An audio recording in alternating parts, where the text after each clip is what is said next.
Welcome to the What I'd Wish I'd Known series. This is hosted by the American College of Surgeons, Women in Surgery. And here today, we are asking some of our women general surgeons to talk to us about pearls of wisdom, things that they wish they would have known during their early career. They are learning during their mid. I'm Kelly Dinnan. I am a practicing general trauma surgeon here in Eastern Montana in a small rural community. I am with Dr. Shannon Foster today, who is a general trauma surgeon in Reading, Pennsylvania. Thank you very much, Dr. Foster, for being with us. What do you wish you knew earlier in your career? Oh, Dr. Dinnan. Well, the list can be quite big when it comes to things along those lines. And there's really one major commonality that ties it all together. And as much as we are called to surgery, and those of us that become surgeons through the arduous years of training and the difficulties and the ups and downs, when we emerge as trained surgeons into practice, there is often still a very large disconnect in regards to understanding what the actual business and practice of medicine and how we as individuals play into that. I think it's a tremendous disadvantage that we aren't equipped to understand the money, the salaries, the negotiation, the background, the systems, the RVUs, that everyone is not compensated equally, that there's discretion from area to area, let alone state to state.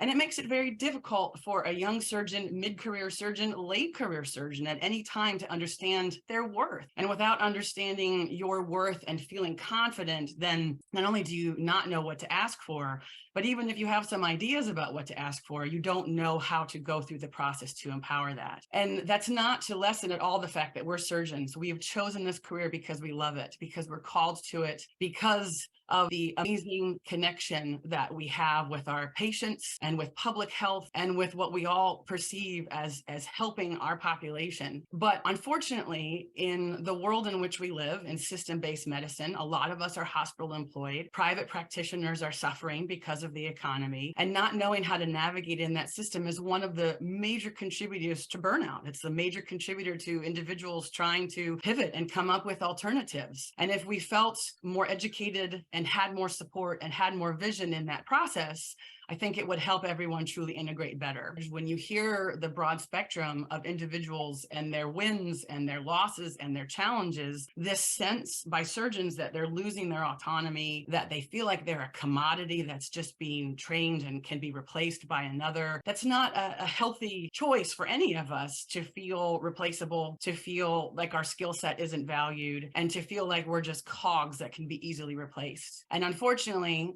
as we know, administration is rapidly growing and outpacing any clinical providers, as we're now called. But the odds are scary. There's 10 to 1, 20 to 1, 30 to 1, depending on where you're at. And so as the surgeon, we're at a disadvantage because our work, whether it's 40 hours a week or 80 hours a week, is to be in the trenches taking care of people, not running the business that is medicine. But unfortunately, without understanding the business, we don't really understand our role in it. So the what do I wish I would have known tied simply is it's super important that everyone has some understanding of the business of what it means to be a surgeon, not just how much does the suture material cost, to how much does the OR cost, to what does it mean to fund a clinic or run a hospital system, but how do we actually play into that by every nook and cranny? And I think we have a disadvantage. And the second thing that ties intrinsically to that, and I know Dr. Dinnan, I'm just kind of flexing to go into another, but what I think is a hugely related area, but that is this sense of, we talk so much about the wonders of diversity, equity, and inclusion, and often that comes down to ethnicity, religion, color, how we identify, etc.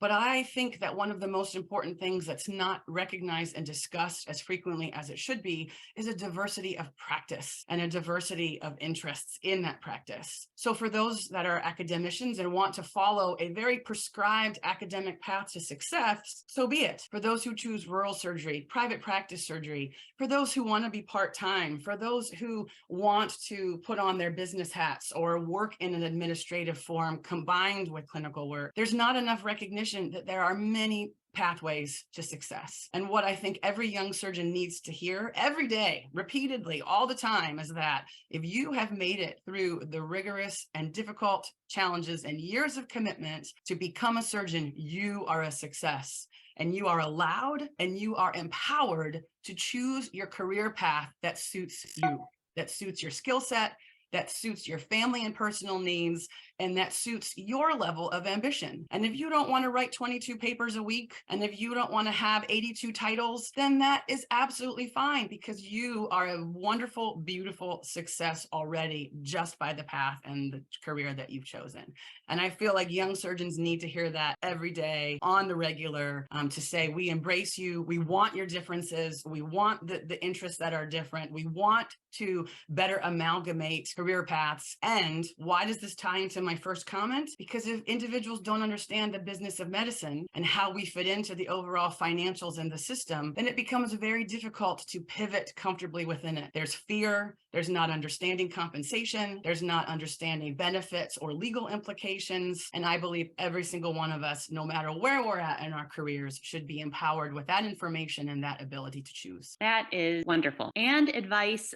Gosh, Dr. Foster, I wish I would have had you when I was a younger surgeon. I wish I would have had more like us when we were young. I never heard it, right? You never heard it. Never heard it. You never heard it. Never. And I think we need to hear it and say it loud. Be your own surgeon, be your own voice. And what I tell to any time that I'm teaching or giving a lecture on anything is, you are your own advocate. If someone else had to be told to advocate for you, their interests are not yours. You are your only own advocate, period. But without education and without empowerment from the community, you can't act upon those individual needs or those individual interests. Thank you.